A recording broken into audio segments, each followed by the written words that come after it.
أعوذ بالله من الشيطان الرجيم بسم الله الرحمن الرحيم وصلى الله وسلم وبارك على حبيبنا محمد وعلى آله وأصحابه أجمعين أما بعد فإن أصدق الكلام كلام الله عز وجل وخير الهدي هدي رسول الله صلى الله عليه وسلم وإن شر الأمور محدثاتها وكل محدثة بدعة وكل بدعة ضلالة وكل ضلالة في النار فيا رب أجرنا من النار بعفوك وأدخلنا الجنة برحمتك يا عزيز يا غفار. أيها الإخوة الكرام، لا نزال بفضل الله عز وجل نتحدث عن الركن الثاني من أركان الإسلام، والركن الثاني ألا وهو إقامة الصلاة. وبدأنا بالحديث وبذكر شروط الصلاة. في اللقاء الماضي استكملنا الحديث عن أحكام الحيض والنفاس،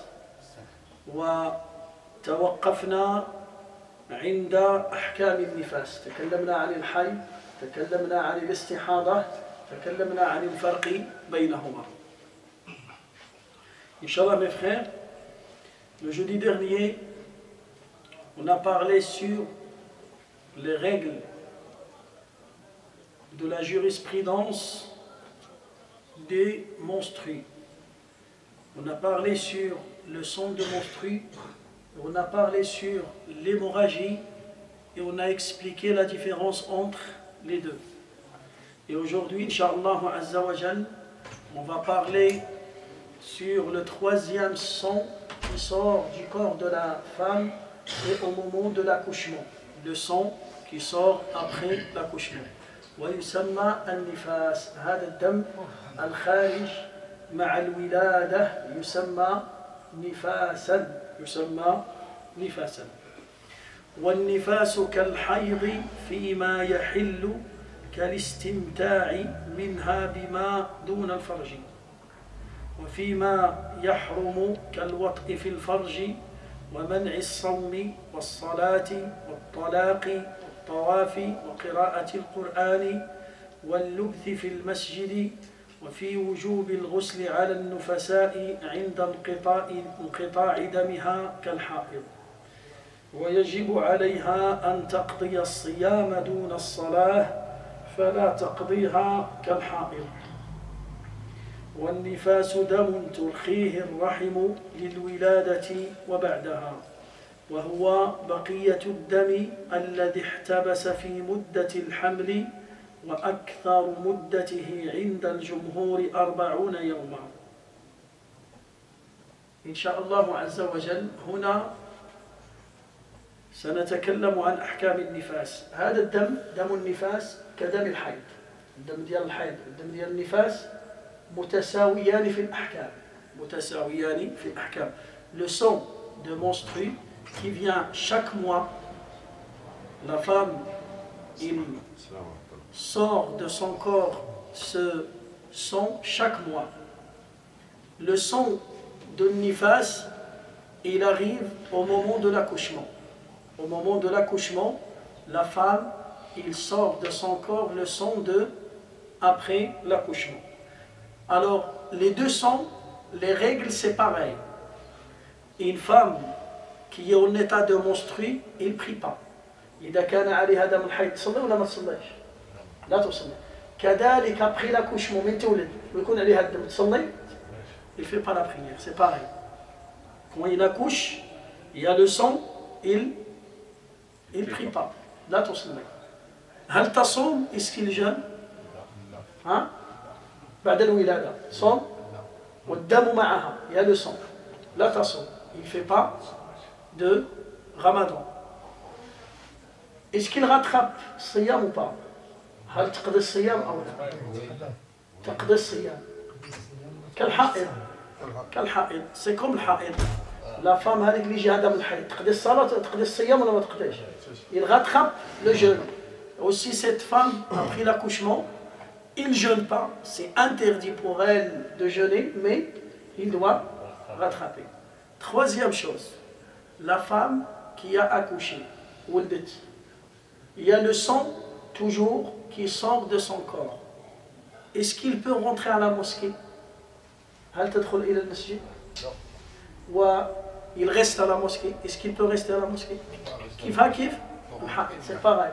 Sauf si c'est une professeure de Coran, il y a Coran, ou bien c'est une élève, تلميذة قرأ pour apprendre le Coran وكذا جوز لها العلماء أن تجلس ولكن بشرط أن لا تدع الدم ينزل منها لينجس المسجد. Avec une condition, il doit faire attention de pas, s'il y a beaucoup de sang qui sort de son corps et il ne peut pas le contrôler, alors à ce moment-là, il ne rentre pas.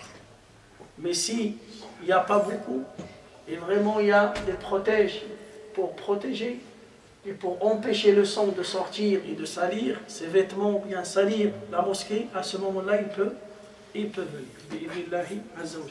أيضا هل الزوج يجامع زوجته بعد الولادة إذا كان عليها دم النفاس?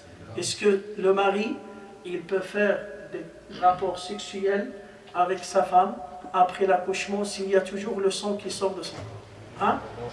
Il ne fait pas. C'est pareil, c'est la même chose. يحرم من النفاس ما يحرم من الحيض. دم الحيض ودم النفاس كلاهما لا يجوز للرجل أن يطأ امرأة زوجته في فرجها وهي حائض ولا وهي نفساء. C'est la même chose. أيضا الطواف.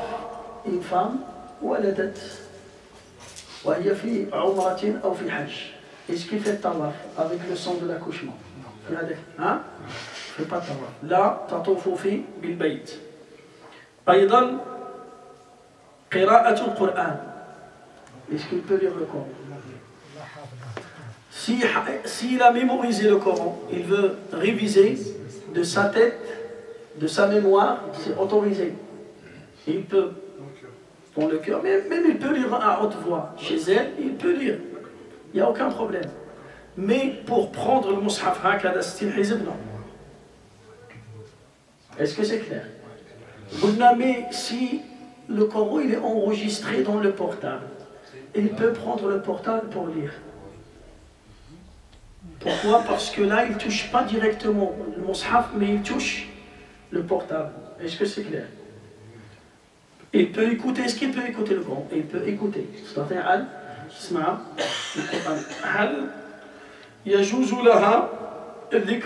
Est-ce qu'il peut évoquer Allah? تذكر الله تقول أستغفر الله سبحان الله وبحمده سبحان الله العظيم اللهم صل على محمد وعلى تذكر الله يا أيها الذين آمنوا اذكروا الله ذكرا كثيرا وسبحوه بكرة تستطيع أن تذكر الله يجوز لها ذلك. Elle peut prendre le Coran, un Coran qui est traduit en français par exemple. Qui est traduit là. Elle peut le toucher. Elle peut lire en français, voilà. Elle peut le toucher.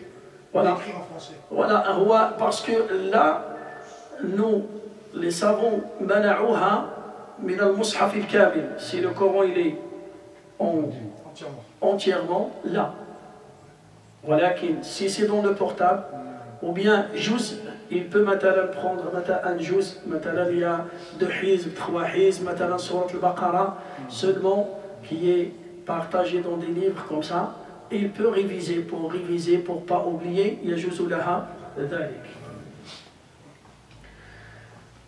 أيضا هذا الدم, sauf qu'il y a une grande différence entre le sang de menstru et le sang qui vient après l'accouchement. La différence c'est dans quoi? C'est dans la période. On a dit le sang de menstru, il peut durer jusqu'à combien de jours? Maximum. Maximum 15 jours. Il ne dépasse pas 15 jours. Voilà que le sang de l'accouchement, il peut rester jusqu'à 60 jours. Il peut durer jusqu'à 60 jours. Jumhur l'ulama, l'imam Malik, ainsi de suite que l'imam Abu Hanifa ou l'imam Ahmad, ils ont dit le maximum c'est 40 jours. Le maximum c'est 40 jours. Alors c'est ça la différence entre le sang de menstru et le sang de l'accouchement. La période maximum dans le sang de menstrues, c'est 15 jours. Après 15 jours, même si le sang il sort, cette femme, il fait ses grandes ablutions, il fait salat, il lit le Coran, il peut faire tawaf, il peut faire des rapports sexuels avec son mari, il peut faire tout. Même si le sang il sort, on va considérer ce sang comme un sang d'hémorragie.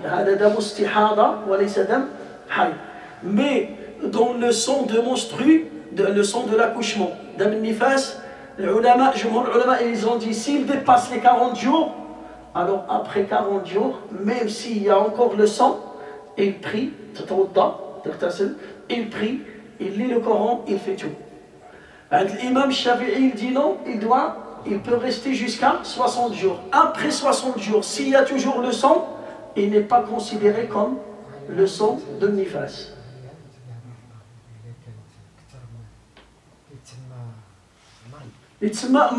Voilà, une maladie, hémorragie. Voilà. Est-ce que c'est clair? قال الترمذي رحمه الله أجمع أهل العلم من أصحاب النبي صلى الله عليه وسلم والتابعين ومن بعدهم على أن النفساء تدع الصلاة 40 يوما إلا أن ترى الطهر قبل ذلك فإنها تغتسل. هذا الإمام الترمذي ماذا يقول؟ Il nous parle sur la vie qui était choisie par la majorité des savants. يقول أجمع أهل العلم. Qu'est-ce que ça veut dire أجمع? Ça veut dire il y a un consensus. أهل العلم من الصحابة. Ça veut dire il parle des compagnons. Les savants des compagnons. قال والتابعين. التابعين c'est les gens, les savants qui sont venus après الصحابة. قال ومن بعدهم أن النفساء تدع الصلاة 40 يوما. Ils ont dit la femme qui accouche, après l'accouchement, le maximum il peut rester 40 jours. Le sang il peut durer avec elle 40 jours. Ça veut dire pendant 40 jours il ne prie pas. Là tout s'en est. Là tout s'en est. فلذلك هنا là on comprend la parole du prophète sallallahu alayhi wa sallam quand il nous a dit النساء ناقصات عقل ودين. Il nous a dit que les femmes, ils ont un manque dans leur religion. C'est quoi le manque? C'est celui-là. C'est la prière. La prière, regarde, après l'accouchement, il peut rester 40 jours sans prier. Et il ne rattrape pas sa prière. Il ne rattrape pas cette prière-là. Fadam al-Haïb, dans le sang de menstru, chaque mois, il peut rester jusqu'à 15 jours. Jusqu'à 15 jours. Alors imagine, il a accouché par exemple 6 enfants, 6 fois ou 7 fois. Et chaque fois il reste 40 jours. 7 fois 40, combien ça donne? 280. Hein? 280. Ça donne, s'il a accouché 6 fois ou 7 fois. 280 jours sur 6 ans, voilà 7 ans. Sur 6 ans, il a pas fait de prière. Il n'a pas prié. Combien t'as dit? 180 jours? 200. Presque un an de prière. Ouais, ouais. Presque un an de prière. 365 jours. Alors là, le Nabi sallallahu alayhi wa sallam dit, il y a un manque dans leur religion. C'est quoi le manque? C'est cette prière. Parce qu'il ne prie pas, il ne rattrape pas sa prière. La tqdi as-salat.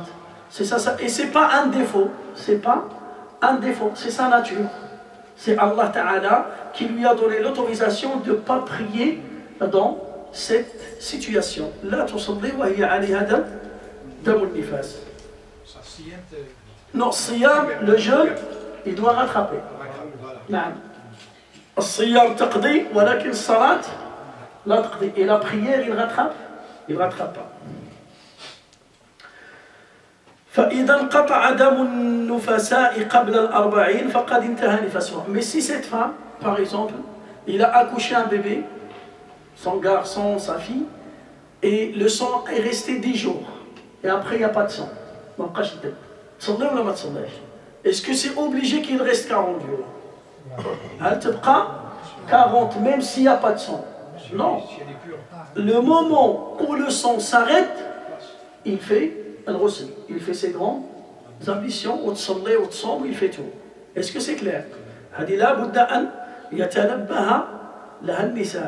Combien de femmes, par exemple, il accouche et pendant une semaine, il n'y a plus de sang. Il est toujours fatigué. Il est toujours fatigué. Et il ne prie pas. Du coup, là, pourquoi tu ne pries pas? Il va te dire, mais je suis malade encore. Mais non, Allah Ta'ala, il a donné l'ordre même à celui qui est malade de faire la prière. Même si tu es malade, tu peux faire la prière. C'est obligé que tu fais la prière. Le Nabi sallallahu alayhi wa sallam dit, qa'iman fa illam tastati', fa jalisan fa illam tastati', fa 'ala janb. Prie debout si tu ne peux pas. Assis-toi si tu ne peux pas, allonge-toi. Tu es malade, tu ne peux pas faire la prière debout. Mais il ne faut pas dire non, je viens d'accoucher. Oui, tu viens d'accoucher. Mais est-ce qu'il y a le sang qui sort de ton corps? Non, il n'y a pas le sang. Le sang, il s'est arrêté. C'est bon. Si le sang, il s'est arrêté, alors c'est une obligation sur cette femme de faire as-salat. Et combien de femmes, comme musulmanes, malheureusement, le sang, il arrête, pourquoi il est toujours fatigué? Je suis toujours malade. Mais oui, tu es malade. Ça ne t'empêche pas de prier. Qui t'empêche de prier, c'est le sang qui sort. Si le sang s'arrête, tu dois prier et tu dois jeûner. Si tu peux, jeûner. Est-ce que... Il prend les 40 jours comme qaïd. Il prend 40 jours comme une règle, quoi. Non, 40 jours, c'est le maximum. Oui, j'ai dit, la majorité, il prend les 40 jours. Voilà, la majorité des femmes, peut-être, ils croient que 40 jours, c'est 40 jours. Même s'il n'y a pas de sang, moi, je dois rester 40 jours là. Ils sont mal informés. Voilà. Ils sont mal informés, ils sont... Pourquoi? C'est ça. Et normalement, la femme, il fait attention.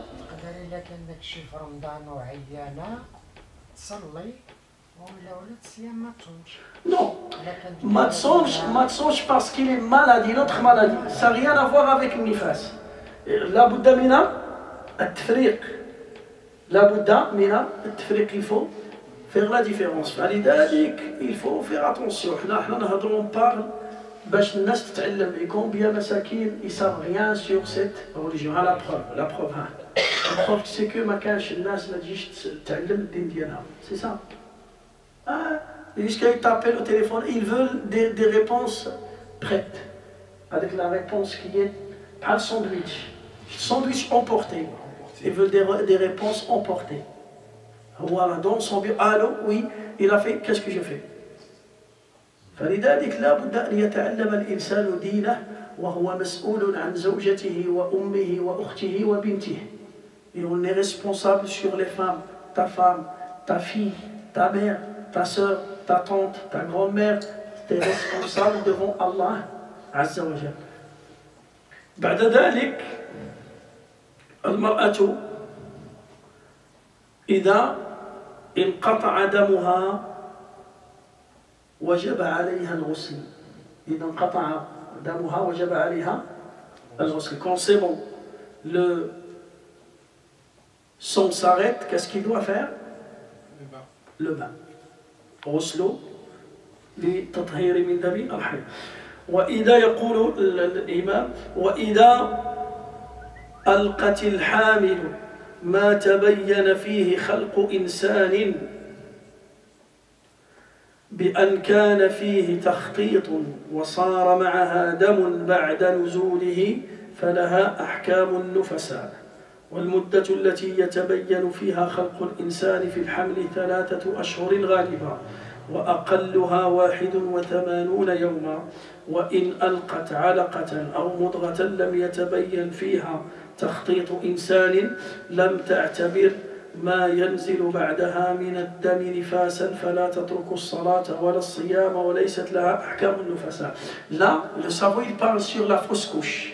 Quand une femme il fait une fausse couche. Il peut faire fausse couche dans le premier mois, comme le deuxième mois, comme le troisième mois, comme le quatrième mois, ainsi de suite. Alors, s'il fait une fausse couche dans le premier mois, toujours c'est une alaqa, c'est pas encore, il n'y a pas un dessin d'un être humain. Alors là, s'il fait une fausse couche et le sang il sort de son corps, même s'il reste une semaine, 2 semaines, ce sang il n'est pas considéré comme le sang de nifas. C'est une hémorragie. Il fait la prière, il jeûne, il fait tout. Est-ce que c'est clair? L'hémorragie, hada, la fausse couche. سميتو السقط باللغة العربية السقط يعني هذاك الجنين سقط من بطنها. Le bébé est tombé de son ventre. Il est tombé devenu sang. Alors, et après cette fausse couche, il y a toujours le sang qui sort du corps de cette femme. Est-ce qu'il prie? Et il prie. On a dit ici pendant un mois. 2 mois. 2 mois, après 2 mois de grossesse, il a fait une fausse couche. قال العلماء 2 mois, c'est pas considéré comme le sang de nifas. قالوا à quel moment on peut considérer que le sang c'est nifas? C'est quand la création de l'être humain, de ce bébé, il est créé dans le ventre de sa mère. Ça veut dire qu'il y a les signes d'un être humain. Il y a le cœur, il y a les yeux, il y a la tête, il y a la forme. Il y a la forme. Quand il y a la forme, et cette forme-là, ils ont dit les savants, ça peut apparaître après 81 jours. 81 jours. Avant 80 jours, ça veut dire il rentre dans ce 3e mois. Il est presque 3 mois, c'est 90. Hein? Alors, 81, s'il fait une fausse couche, après 81 jours, le sang qui sort de son corps, il est considéré comme dam nifas. Il ne prie pas, il ne jeûne pas, il ne fait pas des rapports sexuels avec son mari. Avant, il est considéré comme hémorragie, istihara, marad faqat. C'est une maladie. Hémorragie, tsalli ou tsam, même si le sang il sort de son corps. Est-ce que c'est clair? On écoute comme beaucoup de femmes, ils font des fausses couches, mais واش تصلي واش تصوم, il ne sait pas quoi faire. Il y en a certains qui demandent, mais la majorité, c'est bon. Qui va demander? C'est la femme qui prie. La femme qui prie, il fait attention à sa prière, il s'attache à sa prière. Et là, il va demander. Pourquoi? Parce que ça la gêne. S'il ne prie pas, il n'est pas bien. Elle est énervée, il est stressé, il n'est pas tranquille. Il y a quelque chose qui manque dans sa vie. Pourquoi? Parce que c'est une femme qui est attachée à la prière. Alors, une femme qui ne fait même pas la prière, c'est normal. Pourquoi il va vérifier? Elle, il ne fait pas de prière, il ne fait pas de prière. C'est bon. Falidalik, la fausse couche, il est considéré, le sang qui sort après la fausse couche, il est considéré comme le sang de nifas après 81 jours. Avant 81 jours, il n'est pas considéré comme sang de nifas. Est-ce que c'est clair? Et là aussi, par rapport à Salat al-Janaza, à quel moment on fait Salat al-Janaza sur un bébé qui sort mort du ventre de sa mère? Ils ont dit c'est après. Les savants ils ont dit après 81 jours. Les savants ils ont dit non, c'est après 120 jours.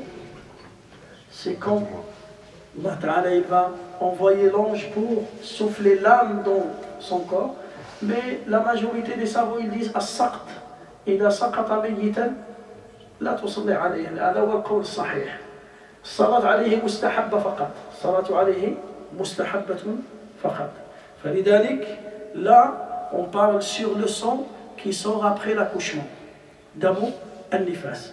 On a la femme qui fait une fausse couche. S'il a fait cette fausse couche avant 81 jours, le sang qui sort de son corps, il n'est pas considéré comme sang de monstrie ni sang de nifas. Ça veut dire il a le sang et il fait la prière et il jeûne, il fait des rapports avec son mari, il peut lire le Coran, il peut s'asseoir à la mosquée, il peut faire tawaf, il peut faire tout. Deuxième chose, après 81 jours, s'il fait une fausse couche, le sang il est considéré comme sang de nifas. Il ne prie pas, il ne jeûne pas, il ne fait pas des rapports sexuels avec son mari, il ne reste pas à la mosquée, il ne fait pas de tawaf, il ne prend pas le Coran. Tout ça c'est interdit pour cette femme.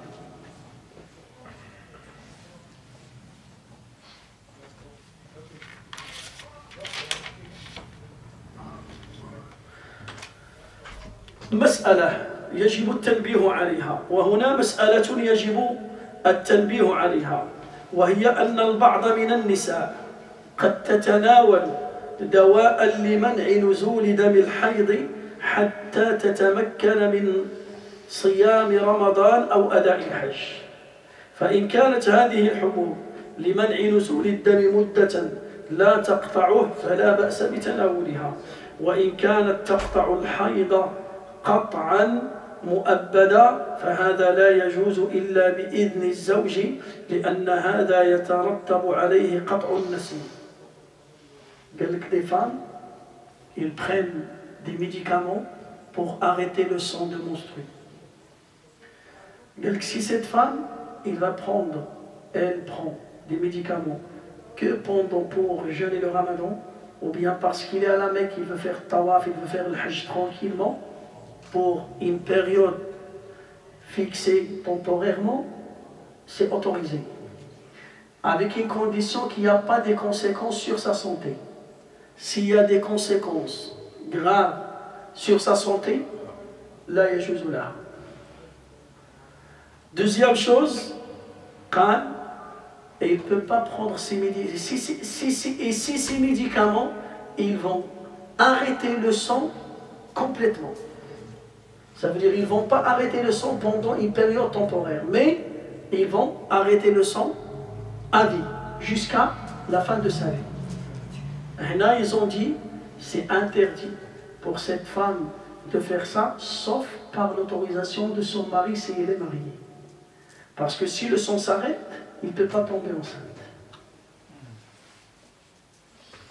Et son mari, peut-être, il veut des enfants, c'est son droit. C'est interdit pour elle de prendre ces médicaments.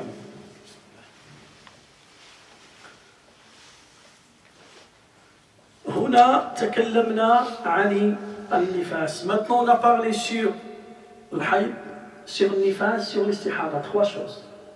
Trois sangs qui sortent du corps de la femme. C'est damul haïd, le sang de menstru, damul istihada, l'hémorragie, damul nifas, le sang qui sort après l'accouchement. Et on a parlé sur les trois par détail, et on a donné des exemples, et on a donné la différence entre les trois. Maintenant, quand cette femme, elle est propre, c'est bon, il n'y a pas de sang. Qu'est-ce qu'elle doit faire? Hein? On va parler sur le ghusl. Maintenant, on va parler sur le ghusl. سنتكلم عن لأن toujours on parle sur شروط الصلاة. شروط الصلاة. نعم. هل المرأة إذا ذات الإجهاض قبل 81 يوم واش تحسب عليها روح مثلا ولا لا ما تحسبش عليها. ما تحسبش عليها. هذا هو المشكل اللي اختلفوا فيه العلماء. كاين اللي كيقول لك غير 3 سيمانات إلا دات على حست براسها حاملة 3 سيمانات ودارت الإجهاض ارتكبت جريمة. Là, donc je n'ai pas compris ta question. Il a posé une question. Moi, j'ai parlé sur la fausse couche. Lui, il parle sur l'avortement. L'avortement, c'est autre chose. Ijhad, c'est pas as-saqt. As-saqt, la femme, il veut garder sa grossesse, mais il y a quelque chose, il y avait une fausse couche, une maladie. Là, tu parles de l'avortement. Là, c'est pas pareil. Regarde, al-ijhadu haramun bi ijma'i al-ulama illa fi halatin. Illa fi halatin. L'avortement, il est interdit dans notre religion, sauf dans 2 situations. Même il est enceinte 1 semaine. Ils vont lui dire, t'as 1 semaine. Hein? 1 semaine, il n'y a rien encore, il y a encore le liquide. Hein? Il y a encore le liquide avec l'ovule, il y a encore rien. Notfa. Notfa. Huna, c'est interdit pour elle d'avorter. Sauf dans 2 situations. S'il était violé et tossibat, et à cause de ce viol, il est tombé enceinte. Là, il peut avorter. Deuxième chose, c'est les médecins, les gynécologues ils vont dire que si tu gardes le bébé, tu risques de mourir. Si tu gardes ta grossesse, toi, tu vas mourir. إذا بقيت على حملك ستهلكين نفسك. Tu vas mourir, ستموتين. Alors là, c'est autorisé d'avorter. En dehors de ces deux situations, si la femme, il fait un avortement, il fait l'ijhad, il a commis un grand péché. بعض العلماء قالوا la femme qui fait ça, يصدق عليها قول الله تعالى وإذا الموءودة سئلت بأي ذنب قتلت. Il sera puni comme les gens qui étaient avant l'islam qui enterraient les filles vivantes. C'est comme il a enterré une fille ou bien un garçon, ce bébé vivant. فلذلك là c'est haram. Même s'il est tombé enceinte avec la fornication, مثلا بالزنا, il a commis la fornication, et il est tombé, mais il a commis la fornication de sa volonté. Là on ne parle pas d'un viol, on parle de quoi? Consentement. Consentement, il y a un zina. Est-ce qu'il a le droit d'avorter? Il n'a pas le droit d'avorter. Si vous vous rappelez, je vous ai raconté l'histoire de la femme qui a fait la fornication à l'époque de Nabi sallallahu alayhi wa sallam. Il est tombé enceinte. Smith al-Ghamidiyya, une femme qui s'appelle, il est tombé enceinte. Et il est parti voir Nabi sallallahu alayhi wa sallam. Il a dit, Ya Rasulallah, je veux me purifier. J'ai commis un péché. Nabi sallallahu alayhi wa sallam, qu'est-ce que tu fais? Retourne chez toi. Il a dit, non, Ya Rasulallah, je suis enceinte à cause de cet acte que j'ai commis dans le haram. Est-ce que le Nabi sallallahu alayhi wa sallam lui a dit, garde ta grossesse? Il a accouché, il est venu avec son bébé. Le Nabi sallallahu alayhi wa sallam lui a dit, va pour allaiter ton bébé pendant 12 ans. 12 ans. Quand il a fini les 12 ans, le bébé maintenant c'est bon, c'est quelqu'un qui peut manger. Alors il a dit à un de ses compagnons de prendre soin de ce bébé, et là, ils l'ont puni. Alors là, il ne lui a pas demandé d'avorter. Le bébé était encore dans son ventre. Et il sait qu'il a commis ça avec un acte de haram. Ça veut dire même une fornicatrice, il ne peut pas avorter. Il a commis le péché de la fornication, c'est une chose. Mais s'il fait l'avortement, il va commettre un autre péché qui est plus grave. فلذلك لا يجوز باتفاق العلماء. Il n'y a pas de divergence dans cette... Alhamdulillah, il n'y a pas de divergence. Huna, il y a des questions. Une question qui peut se dire. Si par exemple, les médecins ils vont dire que le bébé, il a une maladie grave. Hein? Voilà, avec trisomie 21, ainsi de suite. Ça, que les médecins ils vont dire il ne va pas vivre. Est-ce qu'il peut avorter? Ben, il peut, pour sa santé. Oui. Non, c'est le bébé qui est malade. Oui, mais pour la santé de la mère. Non, la mère, écoutez bien. La mère, s'il garde le bébé, il n'y a aucun risque sur la santé de la maman. Mais le bébé, il est malade. Il garde. Et il va naître handicapé d'une maladie grave. Est-ce qu'il le garde ou bien il avorte? Il la garde. Il garde. Il garde, même s'il est handicapé. Si, vous voyez maintenant les handicapés, il y en a, c'est de naissance. Hein? Cet handicap, c'est voilà, depuis sa naissance. 30 à 40%. Voilà. Est-ce qu'ils ont le droit de vivre ou pas? Il a le droit de vivre. Même avec son handicap, même avec son handicap. C'est un être humain et il a tous ses droits, il a tout ce qu'il faut. Et nous, maintenant, on voit que des handicaps qui sont nés de naissance handicapés, ils sont devenus des professeurs, des chercheurs, des athlètes, c'est vrai ou pas? Et ils ont donné beaucoup de choses à ce monde, plus que les gens. Ils sont meilleurs que certaines personnes qui sont normaux, qui sont en pleine forme. C'est vrai ou pas? Falidalik, on n'a pas le droit de tuer ce bébé et cet être humain, même s'il a une maladie, à une condition, il risque. Il n'y a aucun risque sur la santé de la maman. S'il n'y a aucun risque sur la santé de la maman, on ne peut pas avorter. Si la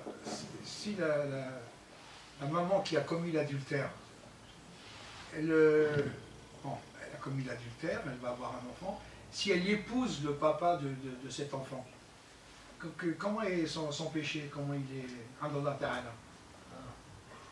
Si elle épouse, non, il a commis l'adultère, elle a commis l'adultère, elle est tombée enceinte, bon, après elle accouche, elle a le bébé, mais elle va épouser le papa de l'enfant. Regarde, il y a une différence peut-être même en français, écoutez-moi, peut-être même en français, et corrige-moi Slimane, entre la fornication et l'adultère. Nous on dit l'adultère, en arabe, la femme qui est mariée et qui va avec son aimant. On revient sur la fornication. Hein? La question, ça veut dire là tu parles d'une femme qui n'est pas mariée. Voilà, elle n'est pas mariée. Voilà. Et il est tombé dans la fornication avec son copain. Voilà. Et à cause de ça, il est tombé enceinte. Voilà. Ils veulent se marier. Est-ce qu'ils ont le droit de se marier? Ils ont le droit de se marier. Ils ont le droit de se marier. Deuxième chose, le bébé qui est dans son ventre. Est-ce qu'il porte le nom de son père ou bien il porte le nom de sa mère? Il faut savoir tout ça. Tu vois, parce que là, on s'appelle ulama yatakallamun an istilhaq ibn zina. Si tu as un enfant dans le haram, est-ce que il peut porter ton nom ou pas? Majorité des savants, ils ont dit non, il ne porte pas ton nom.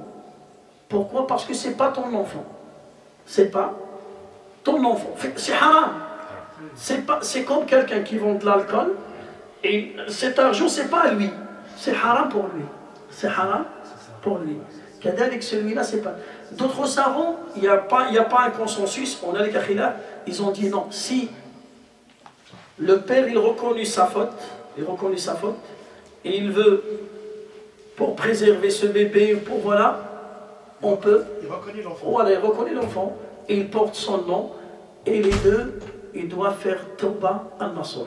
Ils font un tawba al-nasuh, et ils vont faire l'acte du mariage. Voilà qui.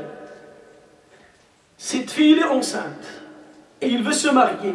Est-ce qu'on fait le mariage direct ou bien il y a un délai pour faire le mariage? Je crois qu'il y a un délai. La femme qui est enceinte, on attend l'accouchement. On attend l'accouchement. Allah Ta'ala yaqul wa ulatul ahmali ajaluhunna an yada'na hamlahun. Le délai de cette femme, c'est jusqu'à l'accouchement. Après l'accouchement, on fait l'acte de mariage religieux. On fait l'acte de mariage religieux. D'autres savants, ils ont dit non.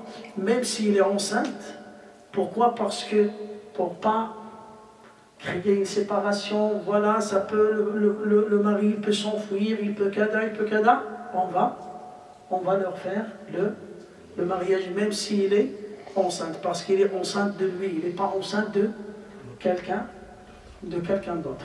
Parce que par exemple, une femme, elle était mariée, et son mari est décédé, et il a laissé sa femme enceinte. Et sa femme, c'est une jeune femme, 30 ans, 35 ans, 21 ans. Moi, il a laissé une femme jeune, et cette femme, il veut se marier. Après le décès de, combien normalement la femme veuve, combien il reste? Le délai d'Yalaïda, 4 mois, 4 mois et 10 jours. La divorce, c'est 3 mois. 4 mois et 10 jours. Mais c'est là où on parle d'une femme enceinte. S'il était au début de sa grossesse, il ne va pas rester 4 mois. Il va rester jusqu'à l'accouchement. Quand il accouche, là, il est libre. Il peut se marier. Dès qu'il est enceinte, même s'il a passé 4 mois et 10 jours, il est toujours enceinte, c'est haram de se marier avec elle. Là, il y a juste. La grossesse, il l'empêche de se marier. Et si son mari il est décédé aujourd'hui, et cette femme demain il a accouché, c'est bon, le lendemain il peut se marier. Est-ce que c'est clair ça? Elle est enceinte. Son mari il est décédé aujourd'hui. Il est décédé aujourd'hui. Et elle demain, il a accouché. Est-ce qu'il va rester 4 mois et 10 jours? Il ne reste pas 4 mois et 10 jours, c'est bon. Son délai il est devenu 1 jour. Alors il y a un équilibre. S'il la laisse au début de grossesse, il va rester 9 mois. Et s'il la laisse dans le dernier délai, il peut rester une semaine, quand il accouche, il est libre, il peut se marier. Est-ce que c'est clair? Là, on parle de halal. Dans le haram, on a dit, si il a reconnu, il peut porter le nom de son père. Est-ce que c'est clair ça? Cheikh, quand il y a le mariage après, mais le mari ou la femme, est-ce qu'ils ont commis, est-ce qu'ils ont commis un péché? Non, s'ils font le tauba, sauf qu'il doit respecter le tauba, les conditions de tauba seulement. C'est bon, après le bébé, c'est bon, on n'a pas le droit de lui dire non, de lui informer. C'est interdit que les parents après ils vont informer cet enfant. Toi, on a fait non. Mais les bébés, il y a pas fait regard après les personnes. Quelle personne? Les autres personnes. Ils savent bien que sa mère l'a couché après une autre mari. Mais il s'est marié après. Ils savent pendant 9 mois. Ils savent. Qui c'est? Les personnes, les familles, les la famille. voisines. La famille seulement. Mais pourquoi l'enfant il a rien? L'enfant il est innocent. L'enfant toujours. L'enfant il est innocent et il n'a rien. On n'a pas le droit de lui dire toi. C'est ça, voilà. Hein? C'est son père et sa mère. On n'a pas le droit de dire que toi tu es ibn zina.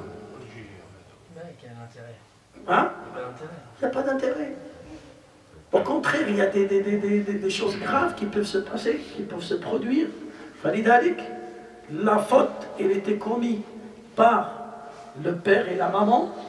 C'est eux de réparer, de rectifier, de faire un repentir. Le bébé qui est dans son ventre, l'enfant, il est innocent. Allah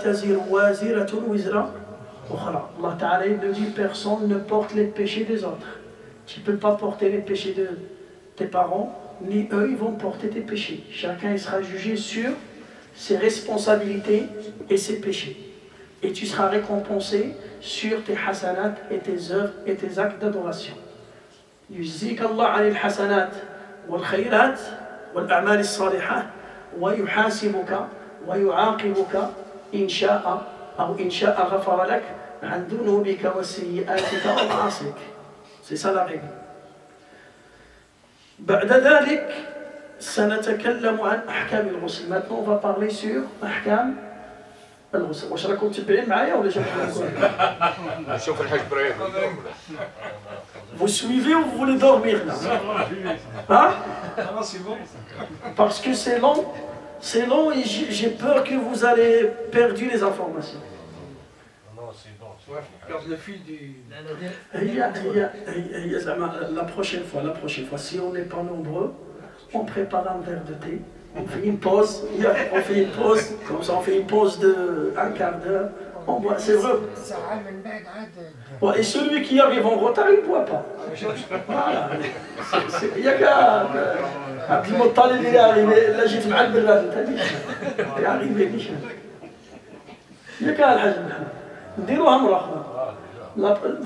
Jeudi prochain, Inch'Allah. C'est bon. Moi je vais ramener des gâteaux. On te m'a dit le berrad. Ça fait Al-Hajj. C'est toi qui vas préparer la petite Inch'Allah. Il va y avoir du monde là. Hein? Il y aura du monde. Ah, on va ramener des gâteaux. Ah, Al-Hajj بن يونس يجي يدخل. لا لا. سمعت بالله؟ Qu'est-ce que tu fais dans le noir? Je suis là. أروح الحاج. بتريح ديال الاتاي.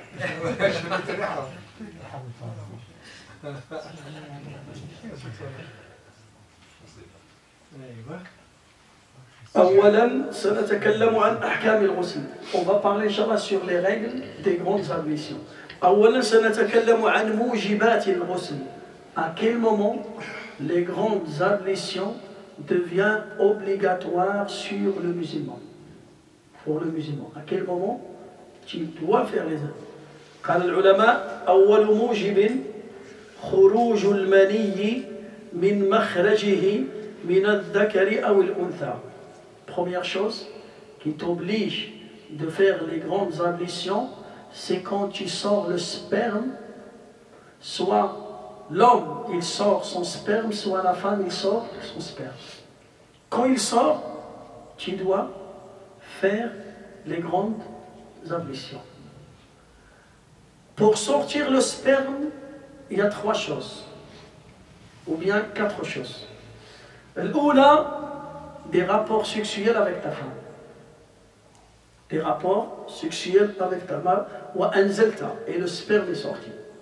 Là, wajaba alayka al-ghusl. Les grandes ablutions deviennent obligatoires. Deuxième chose, dans le sommeil, tu as fait un rêve érotique. L'ihtilam, ma yusamma bi l'ihtilam, soit pour l'homme, soit pour la femme. Tu te lèves et tu trouves que tu as sorti le sperme. Troisième chose, kharaja fi yaqadatin biduni jima'. Tu as sorti le sperme et tu es réveillé, mais sans faire des rapports avec ta femme. Avec l'imagination, il y en a qui font la masturbation, des gens, il y a des qui disent la masturbation, ou bien on s'appelle ça en arabe l'istimna. L'istimna, aïe, yukhriju al-maniya biyadihi. Il utilise sa main pour sortir son sperme. Oui, c'est interdit, mais on parle sur ça aussi, c'est obligé sur lui de faire les grandes ablutions. Baqi al-raba'a, la 4e chose, le sperme il sort à cause d'une maladie. Insan marid wa yakhruju al-mani bisabab al-marad. Là, c'est une maladie. Il est malade et il sort le sperme. Est-ce que c'est obligé qu'il fait les grandes ablutions? C'est pas obligé. S'il sort d'une manière répétitive, là, il y a là, il ne fait pas.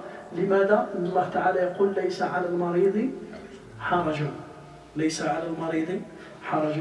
والنبي صلى الله عليه وسلم أيضا رخص للمريض. فلذلك si le sperme, et c'est comme le baoul, كذلك البول كان فيه سلس البول. Il y en a qui sort des gouttes. On va parler de ça, Inch'Allah.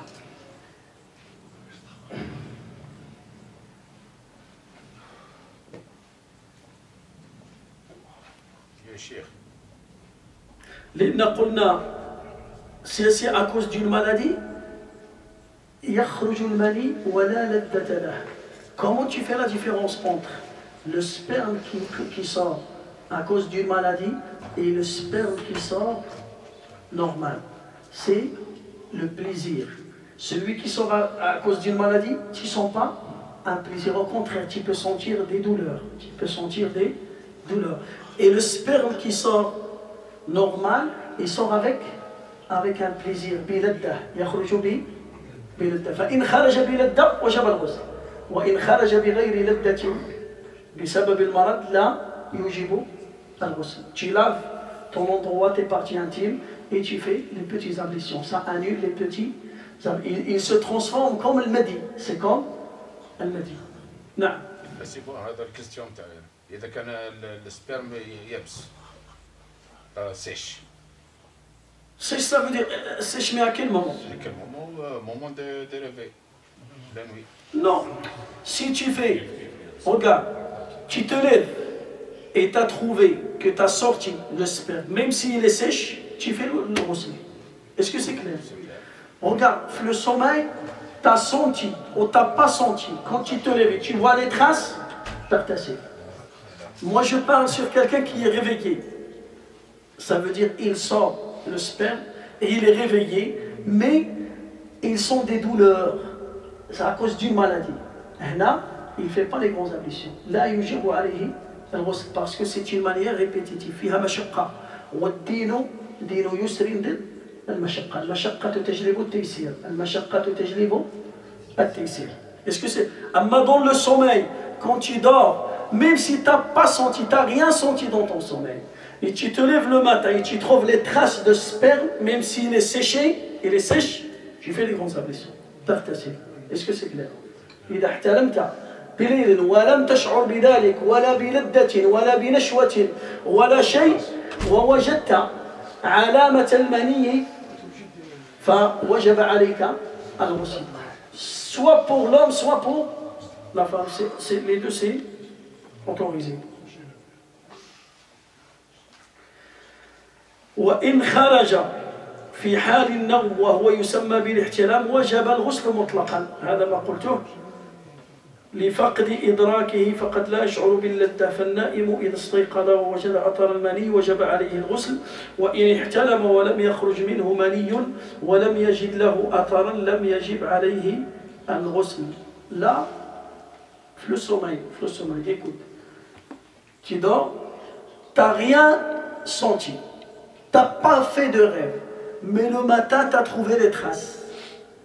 Tu fais al-wudu. Maintenant, c'est le contraire. Tu as fait le rêve. Et le matin, tu n'as rien trouvé. Ni trace, sèche, rien. Tu ne fais pas non plus. Est-ce que c'est clair? Nimta. Hein? Non, le ghusl. Le ghusl, non. Le wudu, quand tu veux, avec le nawm taqil, là, il faut le wudu. Avec le sommeil, voilà qui est. فلذلك هنا il faut bien préciser, quand tu fais le sommeil, quand tu es en train de dormir, avec Naas, tu as fait un rêve érotique. Tu fais des rapports avec une femme, avec la plus belle femme, avec la... Tu te lèves, il n'y a pas de traces. Il n'y a pas les traces de sperme dans ton culotte. Si tu mets du culotte, c'est pour ça. Ou bien dans ton lit. Dans ton lit. Alors là, qu'est-ce que tu fais? S'il n'y a pas de traces, même si tu as vu le rêve, là, يجب عليك الغسل. Le ghusl, ce n'est pas obligatoire.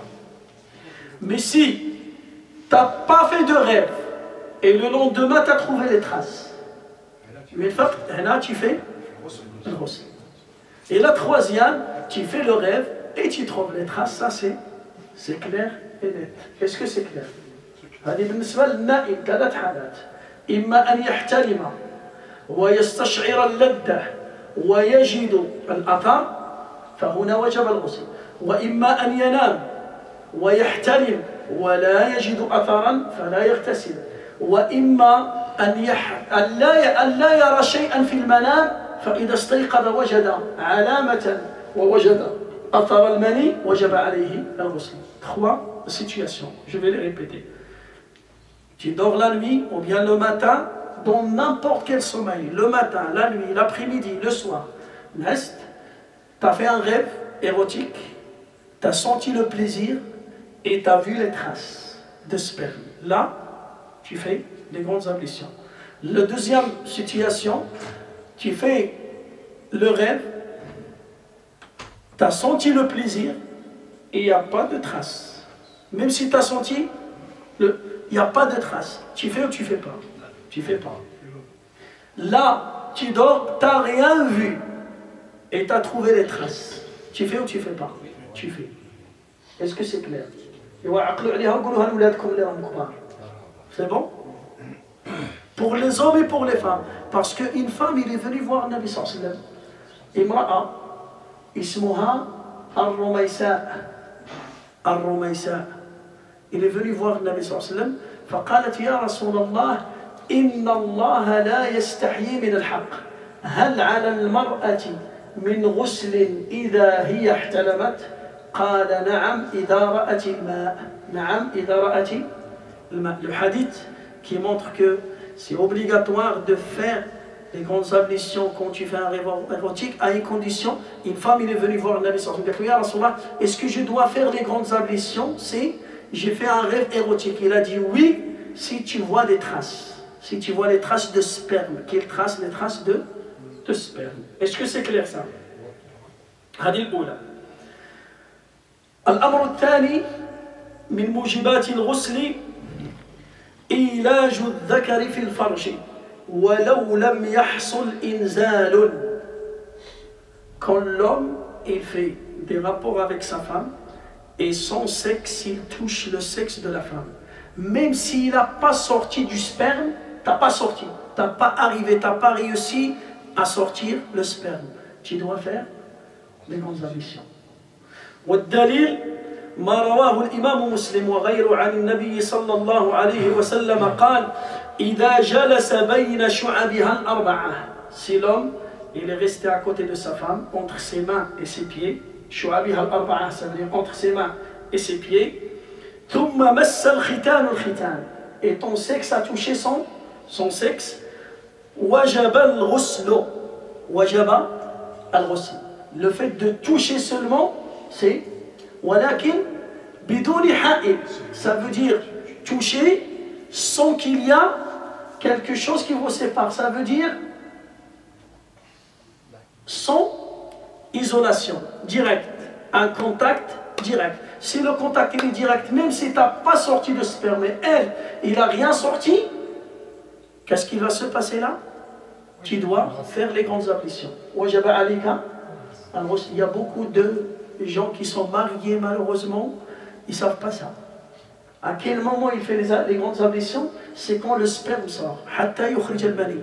إن لم يخرج المني يقول لك j'ai rien fait, j'ai pas fini. Non. إذا مس الختان الختان وجب. وفي رواية وإن لم ينزل ينزل حتى لم يكن إنزال. S'il y a contact. S'il y a contact. Mais il n'y a pas pénétration. Même il y a contact, regarde, il y a le contact sans pénétration. Mais le contact vraiment il est direct. Il a essayé de pénétrer, il n'est pas arrivé, mais il a touché l'endroit. Là, si, le Nabi sallallahu alayhi wa sallam, le khitan c'est quoi? Le khitan c'est la circoncision. L'endroit où l'homme il fait la circoncision, c'est où? Le hashafa. Alors là, si cet endroit touche l'endroit, même s'il n'y a pas de pénétration, mais il y avait, t'as frotté, il y a un frottement ou bien un contact direct, tu fais les grandes ablutions, même s'il n'y a pas, même si tu n'as pas senti de plaisir, même s'il n'y a pas le sperme qui est sorti. Est-ce que c'est clair?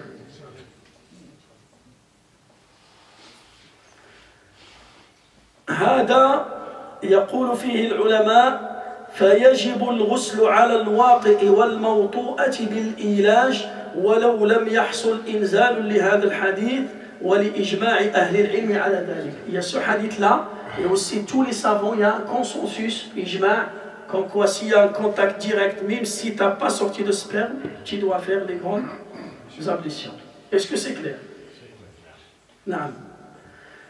المسألة الثالثة. Mais par exemple, si quelqu'un il a fait des attouchements avec sa femme, il l'a touché ou bien il l'a embrassé, mais il n'y avait pas le contact il était pas direct, ou il n'y avait pas de sperme qui est sorti, on a là yajibu. Alors s'il a sorti le madi, il peut sortir avec le lubrifiant, le liquide blanc comme le lubrifiant, hada il annule les petits ablutions.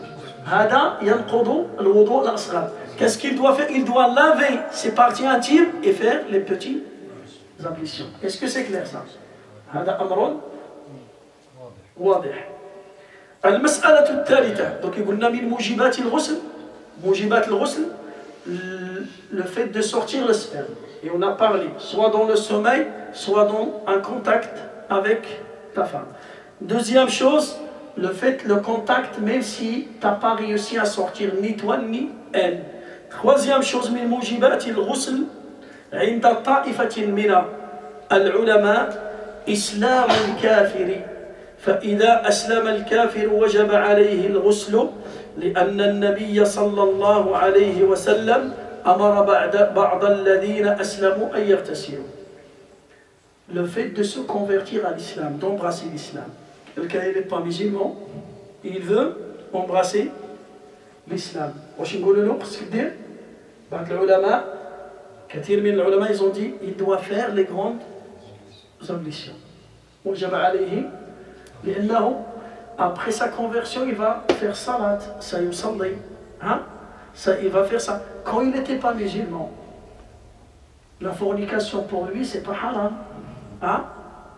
Quand il fait un rêve érotique, peut-être il a fait un rêve érotique, il ne va pas faire, même s'il a fait la douche, mais il n'a pas fait l'intention de faire les grandes ablutions.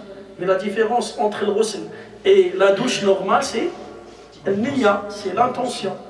C'est pour ça que les savants ils ont dit, le nouveau converti, quand il veut embrasser l'islam, يجب أن يتوضأ. عندنا قصة وقعت لصحابي جليل رضي الله عنه أن النبي صلى الله عليه وسلم أرسل سرية خارج المدينة المنورة. Le prophète alayhi salatu wassalam, quand il était à Médine, de temps en temps, il envoie des soldats pour faire le tour à l'extérieur de Médine, pour vérifier et surveiller les frontières. Des compagnons, ils sont sortis pour veiller sur les frontières de Médine et ils ont attrapé un associateur, ils l'ont attaché et ils l'ont ramené à la mosquée du prophète sallallahu alayhi wa sallam. Ils ont ramené avec eux cet homme-là. Ils l'ont attaché dans un pilier parmi les piliers de la mosquée à l'intérieur. Il n'y avait pas de prison, il n'y avait pas l'endroit, ils l'ont attaché. ربطوه في سارية من سواري المسجد. حتى جاء النبي صلى الله عليه وسلم. النبي صلى الله عليه وسلم quand il est arrivé, لما وصل, قال لهم أطعمتم هذا الأسير? Est-ce que vous avez ramené de la nourriture pour ce prisonnier? Est-ce qu'il a mangé? Est-ce qu'il a bu quelque chose? Ramenez quelque chose pour lui. Après on va parler. Regarde un acte humanitaire celui-là. C'est un acte humanitaire. Non, c'est un droit. C'est le droit des prisonniers. C'est le droit des prisonniers. Alors ces gens-là, ils sont rentrés. Nabi sallallahu alayhi wa sallam, il rentre, il lui demande, il lui pose la question, Man ant? T'es qui? Qala ana ismi Thumamatu ibn Athal. Thumamatu ibn Athal. Je m'appelle Thumama, le fils de Athal. Wa ana sayyidu Abi Hanifa. Et lui, c'était le chef d'une tribu qui s'appelle Qabilat Abu Hanifa. فهذا الرجل سيد لقبيلة, c'est un chef dans sa tribu. فقال له النبي صلى الله عليه وسلم يا ثمامة أسلم خيرا لك. Il lui a proposé l'islam. Le Nabi sallallahu alayhi wa sallam, il l'a invité à embrasser l'islam. فقال له ما قولك يا ثمامة? Qu'est-ce que tu penses de ma proposition? فقال له ثمامة, cet homme-là, قال له يا رسول الله, قال له يا محمد إن تقتل ذا دم وإن تطلب الفداء فاطلب ما شئت من المال وإن تعفو على شاكر. Cet homme-là, il a écouté la proposition du prophète sallallahu alayhi wa sallam, alors écoutez la réponse. Il lui dit Ya Muhammad, si tu veux me tuer, si tu me tues, mon sang et les chairs, ma tribu, ils ne vont pas te lâcher. Ils vont déclarer la guerre contre vous. Mon sang et les chairs. Et si tu veux l'argent pour me libérer, demande ce que tu veux. J'ai beaucoup d'argent. Et si tu me laisses partir, je suis quelqu'un qui est reconnaissant et je ne vais jamais oublier ce que tu as fait avec moi. Regardez les gens, les hommes, regardez, il est prisonnier, il est attaché dans les mains des musulmans, et lui c'est pas un musulman, et regarde comment il parle. Et dans ses paroles, est-ce que vous avez senti la peur? Hein? Est-ce qu'il y a la peur? Est-ce que vous avez senti le mensonge?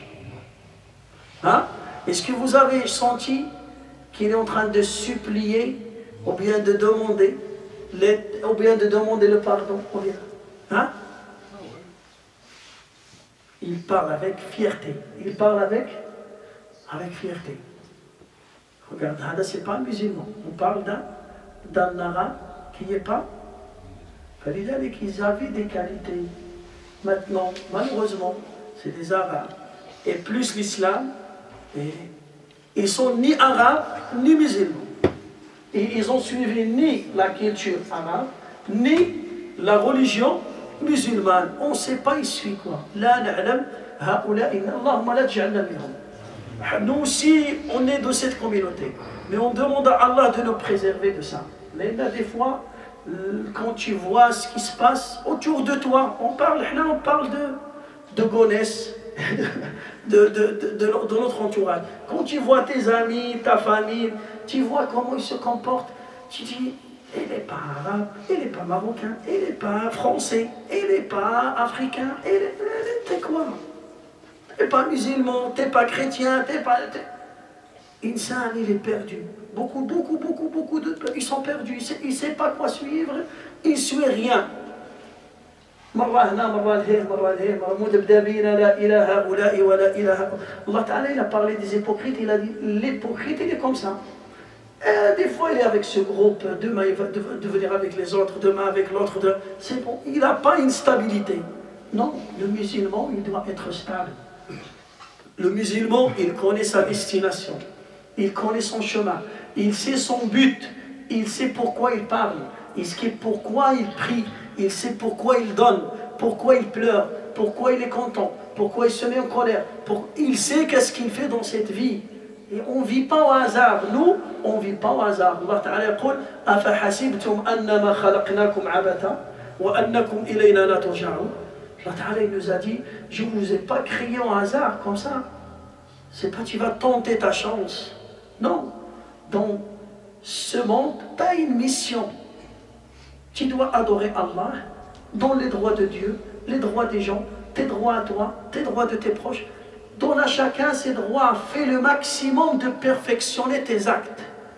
Soit avec Dieu, soit avec les gens, soit avec les musulmans, soit avec les non-musulmans, soit avec les femmes, soit avec les hommes, avec tes enfants, soit quelqu'un qui est utile dans ce monde, dans cette terre. Parce que demain, tu seras jugé sur une parole et sur moins qu'une parole. Tu seras jugé même sur un clin d'œil que tu as fait. Tu vois, Allah Ta'ala يقول يعلم خائنة الأعين وما تخفي الصدور. Allah Ta'ala, il sait quand tu fais un clin d'œil, pourquoi tu l'as fait. Est-ce que tu l'as fait pour se moquer de telle personne, ou bien pour l'insulter, ou bien pour le piéger, ou bien il sait. Et il sait qu'est-ce que tu caches dans ton cœur et qu'est-ce que je cache dans mon cœur. فلذلك هنا cet homme-là, il était clair avec le prophète sallallahu alayhi wa sallam. Le Nabi sallallahu alayhi wa sallam, il l'a laissé, il est parti. Le lendemain, il revient. Le Nabi sallallahu alayhi wa sallam, il lui propose l'islam. Le monsieur, il répond la même chose. Si tu veux l'argent, demande ce que tu veux. Si tu veux me tuer, mon sang, il est cher. Mon sang, il ne va pas partir gratuitement. Vous allez payer ça. Et si tu me donnes ma liberté, je suis un homme qui est reconnaissant. Je ne vais jamais oublier ce que tu as fait avec moi. Nabi sallallahu alayhi wa sallam, il part, il revient pour la 3e jour. Et lui, il est attaché où? À la mosquée. Et il est en train d'écouter des fois les cours du prophète sallallahu alayhi wa sallam, de voir leurs prières. Enfin, 3e jour, le Nabi sallallahu alayhi wa sallam, il a donné l'ordre, il a dit, détachez-le. Il lui a dit, t'es libre. Idhabi atuma. C'est bon. T'es libre. Qu'est-ce qu'il va faire cet homme-là? Dhahaba. Dhahaba ila ha'id. Ha'id, mais c'est le ha'id, il y a une ferme. Ha'id, quand vous écoutez dans la langue arabe, ha'id, derrière un mur, ça veut dire, il y avait une ferme. Il y avait il y avait une rivière, ou bien un lac, il s'est douché. Et il est revenu, tout seul à la mosquée. Il rentre, il demande, il est où le prophète? Ils ont dit, il est là. قال يا محمد أشهد أن لا إله إلا الله وأشهد أنك رسول الله. فقال الصحابة, les compagnons, ils ont dit à ton maman, depuis 3 jours le prophète il te propose de faire ça. Pourquoi tu as refusé? قال لكي لا يقول الناس أسلم خوفا من الموت. Et alors moi, je ne veux pas que après vous allez dire il s'est converti parce qu'il avait peur de la mort. Moi maintenant, j'ai embrassé l'islam de ma volonté. J'ai embrassé l'islam de ma... Combien de personnes ils viennent pour se convertir, pour se marier avec une femme? السي احمد بغيت نسقسك على هذا هذا اللي يكون في اختيار نتاع الاسلام وتزوجوا سي بون اسكي يدومانديوهم حاشاكم وحاشا المسجد يكوبيو يطهروا كيما نقولوا Oui, oui, oui. Il doit faire, oui. On va parler de ça, Inch'Allah, on va parler. Par rapport au nouveau converti, quand il se convertit, c'est obligatoire sur lui de faire la circoncision. C'est une obligation pour compléter sa conversion. Vous savez pourquoi ou pas? Sauf si le médecin il dit il y a un risque. Si le médecin, le chirurgien, il va dire on ne peut pas. Et là le médecin il dit que si on fait la circoncision, ça risque de... Voilà. Alors là, sinon, il doit. Pourquoi?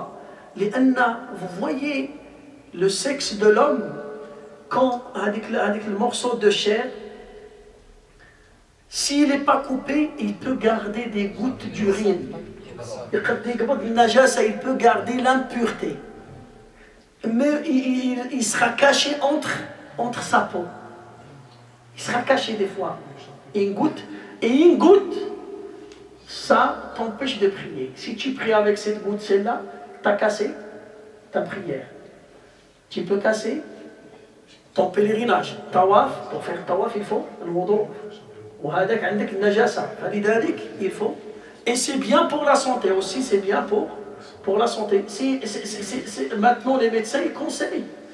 Pourquoi? Parce que c'est bien pour l'hygiène. L'hygiène des enfants, c'est bien. C'est eux des fois qui proposent la circoncision à la naissance. Pourquoi? Parce qu'il y a des enfants dans sa naissance, ils n'arrivent pas à uriner.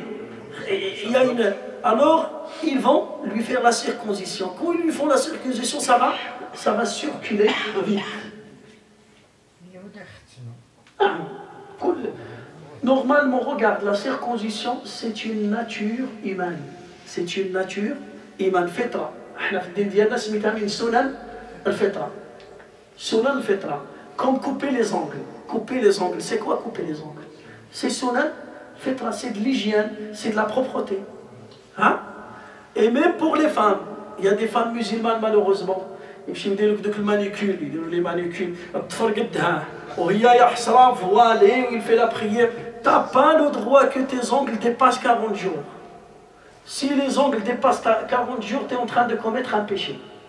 تعرفها ولا ما تعرفهاش؟ Soit homme, soit femme. C'est pareil. Soit la femme تقول لك non, c'est pour la beauté. C'est quoi avec la beauté? C'est quoi ça? Hein?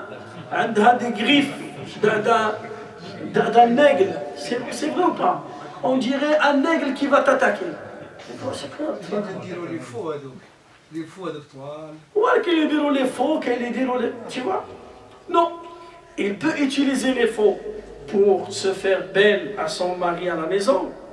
Si son mari, il veut ça. Mais ça fait peur. Ça fait peur. Tu vas l'énerver, il va te griffer. Hein? Il y a un chien sauvage. Voilà. Tu vas l'énerver, il va te griffer.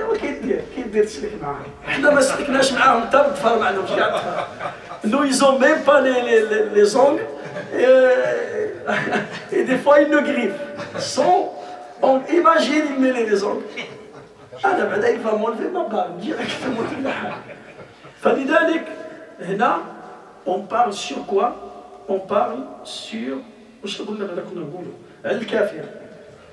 Alors quand il rentre en islam, meilleur pour lui de faire les grandes ablutions. Les savants ils ont dit c'est obligatoire, d'autres savants ils ont dit c'est recommandé. Mais le mieux de faire les grandes ablutions.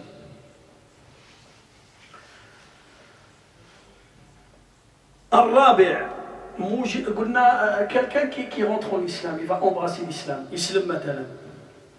C'est pas aujourd'hui, il rentre en islam, demain il fait le mariage avec une musulmane, non. Chez les savants, c'est pas comme ça. Les ulama يقولون حتى يحسن إسلامه. On va attendre jusqu'à ce qu'on voit que vraiment il pratique cette religion. Et ça peut durer 1 an et demi, 2 ans. On voit, est-ce qu'il va jeûner le ramadan, est-ce qu'il fait la prière de vendredi, est-ce qu'il prie la prière de l'Eid, est-ce qu'il sort zakat,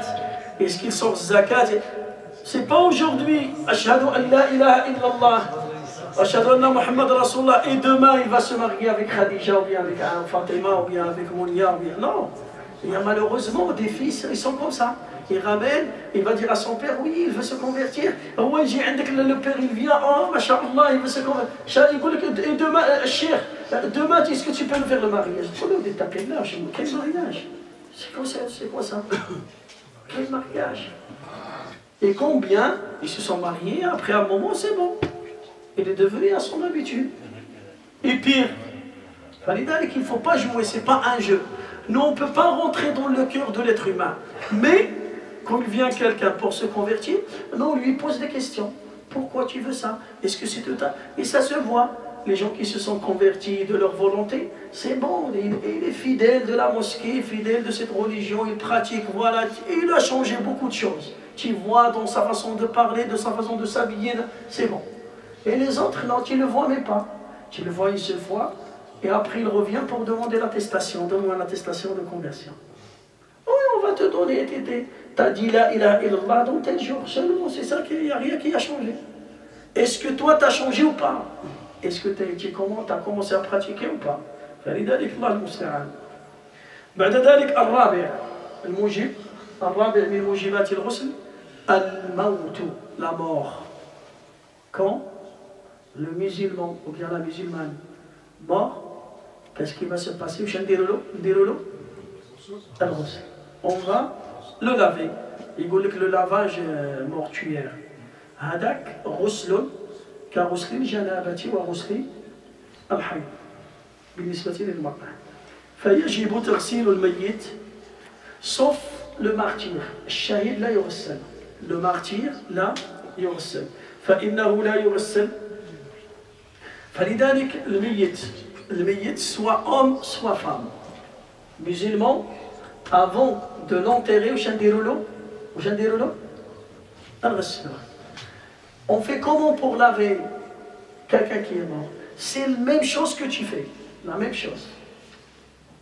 Tu vas mouiller tout son corps, tu commences par le côté droit et on va parler sur la manière, c'est la même chose. Pour le vivant, pour le mort, c'est la même chose. Là, il y a فرق. الخامس من موجبات الغسل الحيض والنفاس. من موجبات الغسل أيضا الحيض والنفاس. دم الحيض ودم النفاس. La femme, quand il passe sa période de menstru, quand c'est bon, le sang s'arrête, qu'est-ce qu'il doit faire là? Il fait les grandes ablutions. أيضا, la femme qui accouche, après l'accouchement, quand le sang qui sort après l'accouchement s'arrête, qu'est-ce qu'il fait? Il fait les ablutions. Voilà, les grandes ablutions. هذه باختصار. بعض العلماء يضيفون يقولون إذا عقل المجنون. إذا عقل, quelqu'un il était fou. Il a perdu sa raison pendant un moment. Une semaine, 2 semaines. Hein? Quand il se lève, qu'est-ce qu'il fait? Il fait les grandes ablutions. Ou bien il était en coma, par exemple. Il a fait une chirurgie, il a fait une opération, il était sous le contrôle d'anesthésie pendant 3 jours, pendant 4 jours. Ça veut dire même s'il y a le sperme qui est sorti de son corps, il ne sait pas. Peut-être ils l'ont changé, peut-être, tu vois, ils ont oublié de lui dire. Alors là, quand il va reprendre sa conscience, qu'est-ce qu'il doit faire là? يجب عليه الغسل. يجب عليه الغسل parce qu'il ne sait pas qu'est-ce qui s'est passé dans cette période où il était en coma. كان فاقدا للوعي. كان فاقدا للوعي.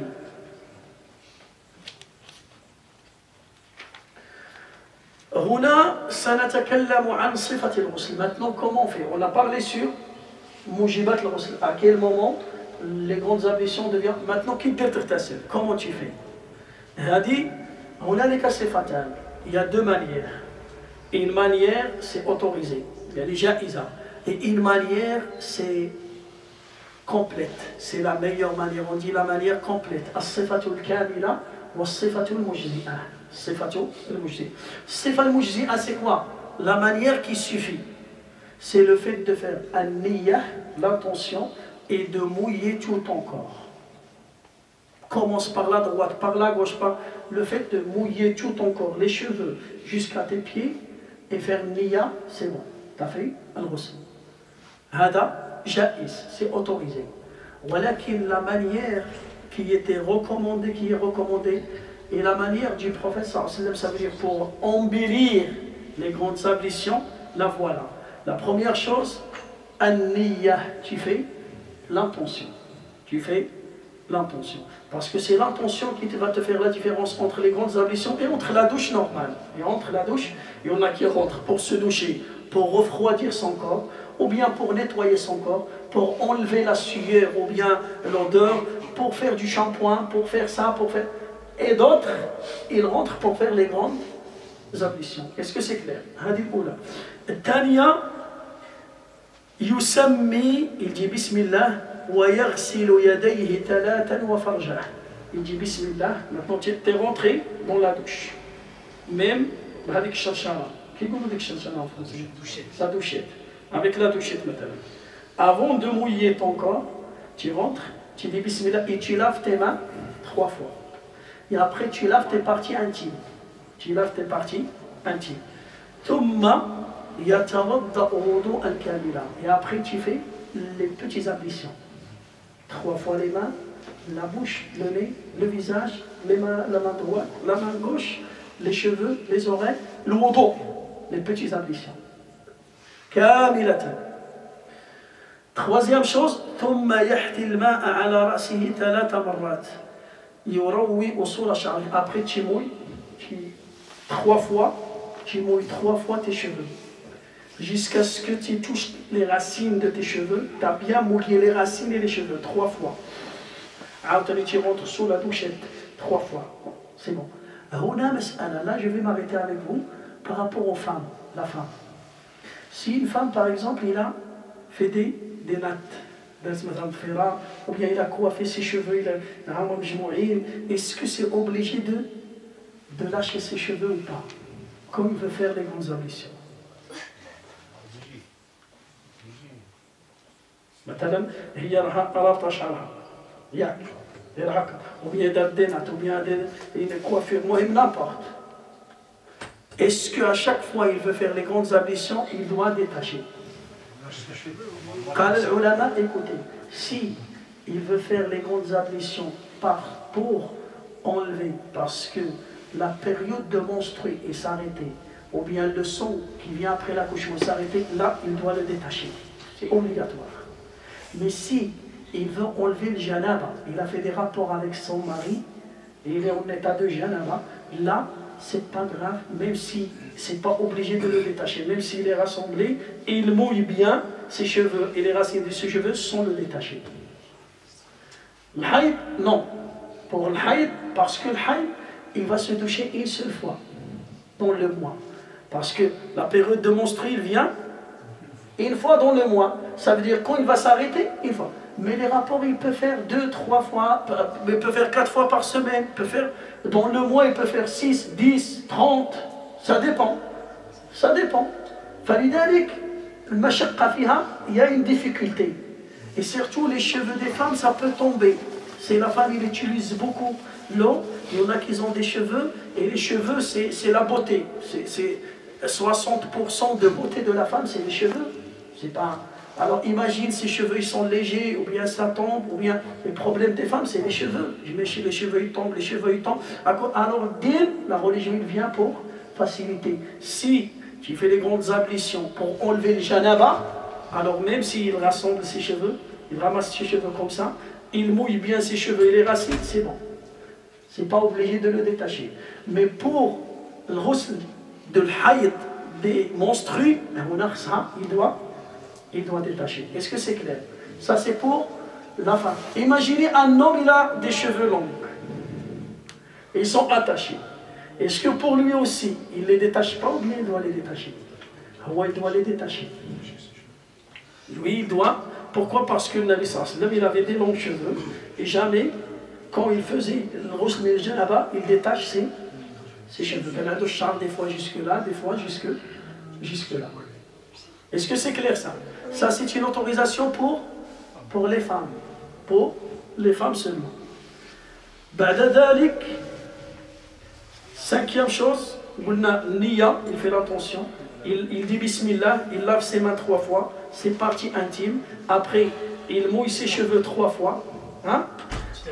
Non, il fait ses petites ablutions, après il mouille ses cheveux 3 fois, ثم يعم بدنه ويدلك بدنه بيديه ليصل الماء إليه. Après il mouille son corps. Il commence par le côté droit. Il peut commencer par exemple là, le côté droit là, jusque là, après là, ou bien tout le côté de sa tête jusqu'à ses pieds, et après le côté gauche. Il doit... Les pieds, c'est après les grandes ablutions. Là, quand tu fais l'odo, il y a une autre version de laisser les pieds à la fin. Si tu fais dans un baignoire, il y a l'eau. Si l'eau il est rassemblée, à la fin tu laves tes pieds, parce que l'eau ça va tomber avec ce que tu as enlevé de ton corps, ça va rester. Ça veut dire que tes pieds vont être un peu sales. Mais si, comme les douches qu'on a maintenant, tu fais à l'extérieur bien, tu fais tes petites ablutions et tu continues.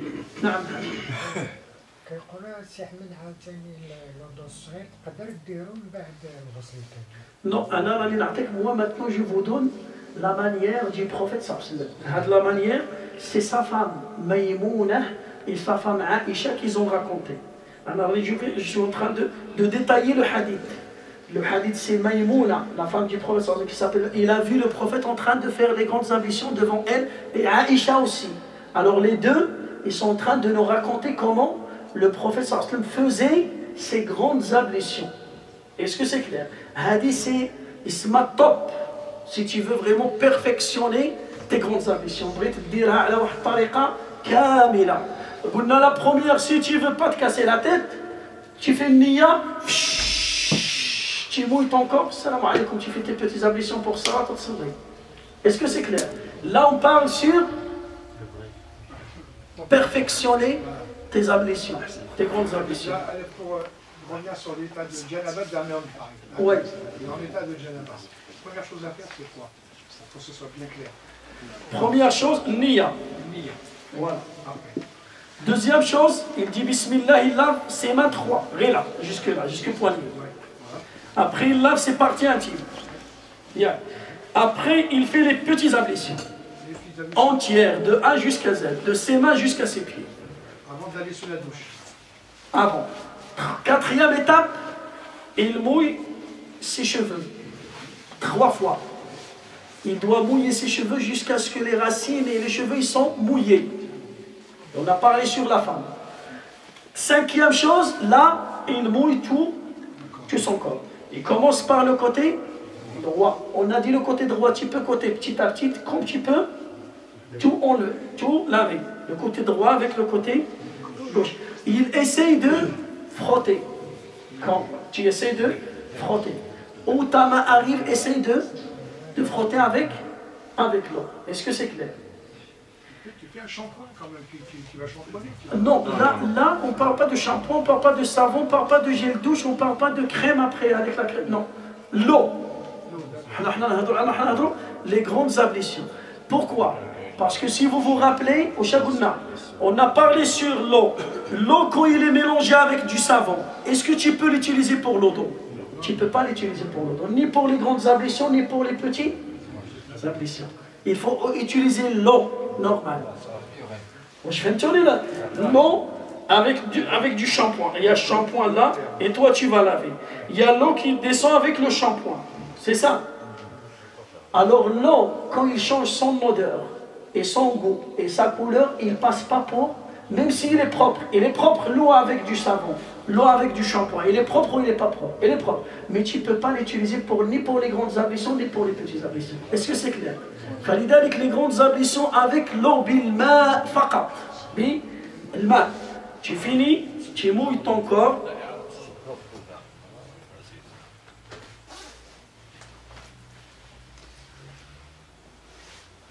Et après, tu fais attention aux endroits, il faut mouiller tout ton corps, là sous les épaules, là le nombril, avec le trou de nombril, il faut le vérifier, sous tes genoux là, sous tes genoux, entre les doigts de tes pieds, là les oreilles là, il faut faire attention là aux oreilles, là ça veut dire tous les endroits. Est-ce que c'est clair? Si tu fais ça, Ashhadu an la ilaha illallah.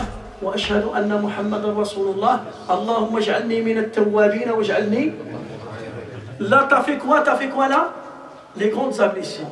Maintenant, la question qui se pose, est-ce que je peux prier directement après quand je sors, ou bien je dois refaire les petites ablutions? هنا واش تصلي مباشرة أو تتوضأ من جديد؟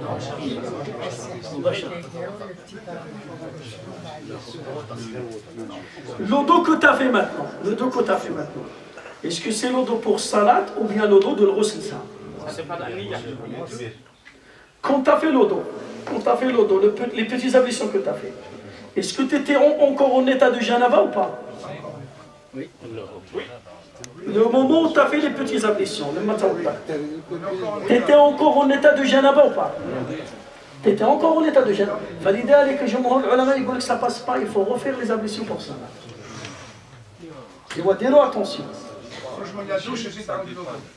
لا اسمح لي بار اكزام انا في الاول راني بديت نقول لك راني دخلت للدوش عمرت الماء نتاعي بديت بيديه هما الاولين تروفر لهنا فهمت عليا انا عاود غسل روحي الصابون وكل شيء من بعد رجعت دروك ندير نوي باش نقلع الغسل مع الصلاه كلش نوي كلش مالا بديت الوضوء كي الوضوء الصغير حتى جيت للراسي باش نفوتها نعاود الودنان من بعد غسل طروفه راسي طروفه ونحك وكل شيء نعاود نبدا وداير غسلت في الوضوء كما قلت لك لان غسلت طروفه في الاول حتى جيت لهنا كي جيت باش ندير المسح مالا الودنان مسحت الودنين من بعد الماء على الراس طروفه كما راهي تقول حتى تحس به دخول الماء. نعم. من بعد الجنب الايمن. الجنب الايمن الجنب اليسار. اليسار وتجي عاود هاود كما راهي تقول حتى لتحت الرجلين ما تنساش كما قلت السره كل شيء. بكاو الكرعين تخليهم في الثاني. تغسل وتشهد كما راهي تقول وتنوز. شوف أنا قلت لك donc العلماء moi je suis en train de parler اسمع الحاج اسمع شوف donc moi je parle نتكلم على صفة الغسل la manière de faire les grandes ablutions هاد la manière si tu fais de cette manière la manière اللي قلتها أنا اللي دارها النبي صلى الله عليه وسلم c'est Maïmouna sa femme Maïmouna et sa femme Aïcha qui nous ont raconté il a fait une niya il rentre il dit Bismillah il lave ses mains 3 fois il lave ses parties intimes c'est istinja quel istinja. Bien. Après, qu'est-ce qu'il fait? Les petites ablutions. Les petites ablutions avec les pieds. Kamli. C'est pas il s'arrête là ou bien il s'arrête là. Yirsel, kamel, avec les pieds. Les petites ablutions. Là, quand il a fini les petites ablutions, est-ce qu'il est encore en état de janaba ou pas? Je vois à la janaba ou la janaba? باقي في الجنابه باقي لا باقي لنا دار غير وضوء صغير. الله يجازيك كلمه اذا توضيت الوضوء الصغير ما فيها لا نيه ولا نيتين كاينه النيه الاخر النيه وتخليل الشعر والدلك والفور كاينش حاجه واحده اخرى. احنا نهضروا على الغسل الكبير حتى هنا الغسل الكبير على مشينا للصغير. اسمع ايكوتمو حنا نقولوا الى في الوضوء انت راك تا ميلونجي الحاج تا ميلونجي تي نو با سيفي. انا مالك ما نميلونجي والو. نو تا ميلونجي. توضيت الصغير اذا ما توشيتش كما نقولوا في الحاجه اللي نشمسوا الوضوء مقبول. إذا كان توشيت سي با الوضوء نبارل با دو انا نبارلو راك تي اون ايتا دو جنابه راك على جنابه. الحاج راك على جنابه تي اون ايتا دو جنابه تي في الوضوء الصغير سي بون. واني الدار نو ايكوتمو تي اون وغي اسمع تي اون ايتا دو جنابه راك على جنابه تي في لي بوتي زابليسيون سا سوفي. سا سوفي الوضوء الصغير. إذا كان توضيت الوضوء الصغير الأول تغتسل إذا ما توشيتش تصلي لا حرج. وإذا أنت حسيت برك توشيت شي حاجة تعاود تولي. نو تا ميلونجي لا ميلونجي ما فهمتش. أيا صح أنا ميلونجي. لا ما فهمتش الحاجة راك أنا ما قلتش هكا أنا اللي نهضر غير على الوضوء الصغير. أنت قلت انا قلت لك حسب واش شفت واش قريت نظن كيما هكا. Voilà. Chauffe. Quand tu fais les petits ablutions, là tu fais les petits ablutions. Après, qu'est-ce que tu fais? Là tu laves tes cheveux 3 fois. Tu vas bien les mouiller. Hein? Tu vas bien les mouiller. Quand tu laves, après, qu'est-ce que tu fais? Tu mouilles tout ton corps. Et tu fais attention. Le nombril, sous les épaules, sous les genoux, les doigts de tes pieds, tu fais attention. Et là, tu as fini le wudu al-akbar. Tu as fini quoi là? Ça veut dire avec le petit ablution, il est rentré dans le grand. Là, tu as fini quoi? Tu as fini le grand. بعض العلماء, ils ont dit que tu peux prier. ولكن جمهور العلماء, la majorité des savants, par sécurité, tu refais les petits ablutions. Pourquoi? Parce que les petits ablutions que tu as fait, c'est rentré dans, c'est parmi les conditions de l'ghusl. Mais si, écoutez-moi, mais si par exemple, tu as fait une niya et tu as mouillé ton corps, et après tu as fait les ablutions, c'est bon. Est-ce que c'est clair? Donc tu fais une niya, tu vas mouiller ton corps et tu fais l'odo, c'est autorisé. Mais là, je suis en train de parler sur quoi? Sur la perfection. Si tu es dans la mer, tu fais une niya, tu sors, c'est bon, tu fais l'odo, tu te sors. Est-ce que c'est clair ça? Mais là, je parle sur quoi? Je parle sur les détails. Là, je veux, quand tu fais méthodrol pour faire les grandes ablutions, tu dois faire les grandes ablutions d'une manière parfaite. C'est comme tu vas acheter une veste. Pour acheter une veste, pour acheter un pantalon, pour acheter des baskets, tu vas choisir ta taille, tu vas choisir ta couleur, tu vas choisir ton goût. C'est vrai ou pas? Est-ce que tu vas habiller n'importe quoi? Tu vas payer de l'argent. Alors tu vas essayer de choisir la meilleure chose qui te convient.